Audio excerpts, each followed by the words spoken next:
একটি বাস্তব ঘটনা, নিক এবং এলিজাবেথের গল্প।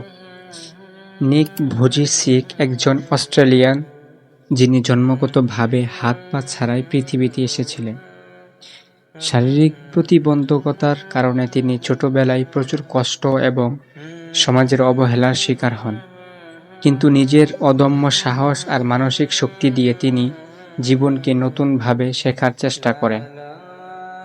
নিক জীবনের সব প্রতিবন্ধকতা অতিক্রম করে একজন সফল মোটিভেশনাল স্পিকার হন। কিন্তু তার জীবনের একটি বড় অংশ শূন্য ছিল। সেই শূন্য অংশটা হচ্ছে প্রকৃত ভালোবাসা। একদিন তিনি এলিজাবেথ নামের একজন নারীর সঙ্গে পরিচিত হন।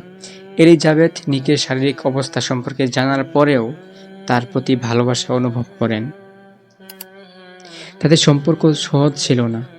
সমাজের অনেকেই তাদের সম্পর্কে নেতিবাচক মন্তব্য করেন, কিন্তু তারা এই প্রতিকূলতাকে অপেক্ষা করে একে অপরকে ভালোবেসে যান।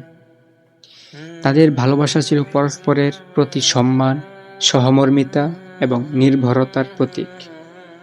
আজ তারা সুখী দাম্পত্য জীবনে আবদ্ধ।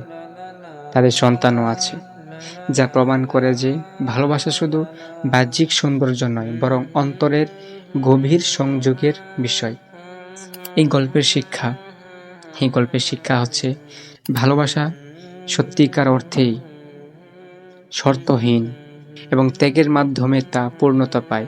এটি শুধু কোনো ব্যক্তির শারীরিক বা আর্থিক অবস্থার উপর নির্ভর করে না, বরং হৃদয়ের গভীরতা এবং একে অপরকে গ্রহণ করার ক্ষমতার উপর নির্ভর করে।